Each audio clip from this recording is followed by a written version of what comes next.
नमस्कार। आज हम यहाँ पर क्लास 7 का एनसीईआरटी का हिंदी का चैप्टर पढ़ रहे हैं, हिमालय की बेटियाँ।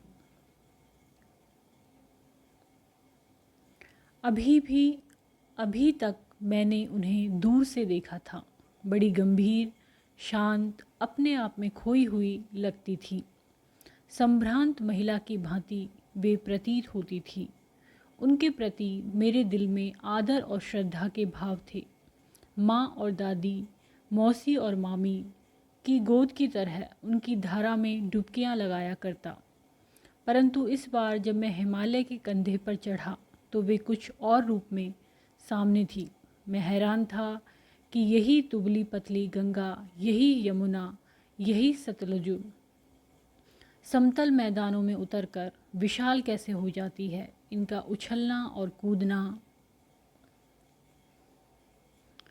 खिलखिलाकर लगातार हंसते जाना, इनकी यह भाव भंगी, इनका यह उल्लास कहाँ गायब हो जाता है मैदान में जाकर। किसी लड़की को जब मैं देखता हूँ, किसी कली पर जब मेरा ध्यान अटक जाता है, तब भी इतना कौतूहल और विस्मय नहीं होता जितना कि इन बेटियों की बाल लीला देखकर।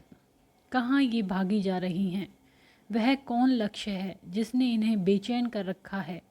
अपने महान पिता का विराट प्रेम पाकर भी अगर इनका हृदय अतृप्त ही है तो वह कौन होगा जो इनकी प्यास मिटा सकेगा?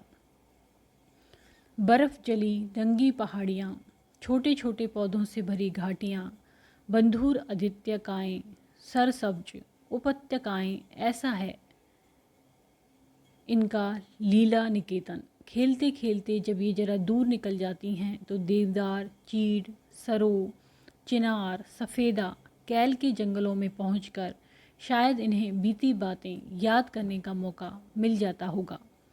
कौन जाने बुढ़ा हिमालय अपनी नटखट बेटियों के लिए कितना सिर धुनता होगा।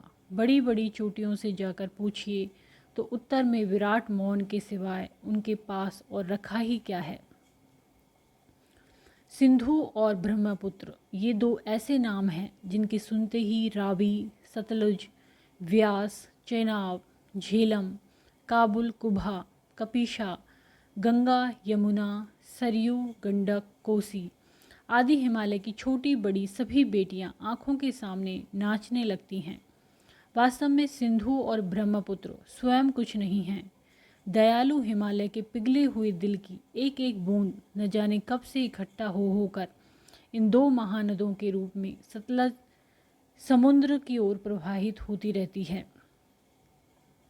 कितना सौभाग्यशाली है वह समुद्र जिसे पर्वतराज हिमालय की इन दो बेटियों का हाथ पकड़ने का श्रेय मिला, जिन्होंने मैदानों में ही इन नदियों को देखा होगा। उनके ख्याल में शायद ही यह बात आ सके कि बूढ़े हिमालय की गोद में बच्चियां बनकर ये कैसे खेला करती हैं।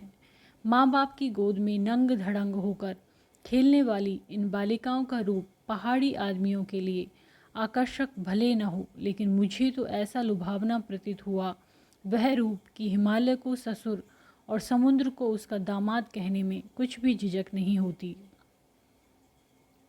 कालिदास के विरही यक्ष ने अपने मेघदूत से कहा था, वेत्रवती वेतवा नदी को प्रेम का प्रतिदान देते जाना, तुम्हारी वह प्रेयसी तुम्हें पाकर अवश्य ही प्रसन्न होगी।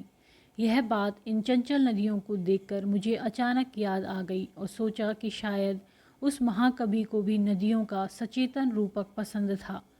दरअसल जो भी कोई नदियों को पहाड़ी घाटियों और समतल आंगनों के मैदानों में जुदा जुदा शक्लों में देखेगा, वह इसी नतीजे पर पहुँचेगा।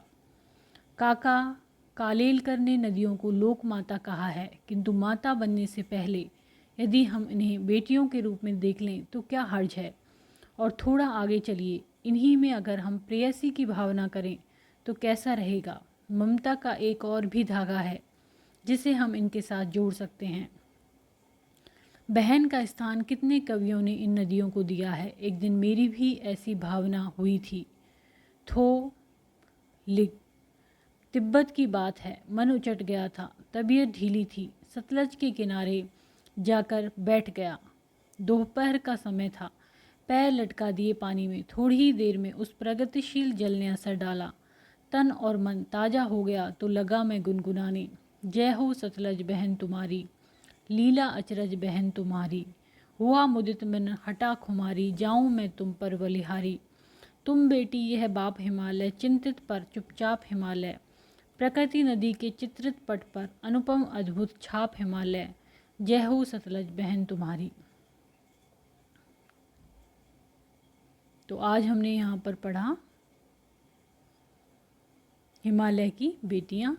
यदि वीडियो आपको पसंद आता है तो इसको लाइक करें, चैनल को सब्सक्राइब करें, कमेंट करें और शेयर करें। धन्यवाद।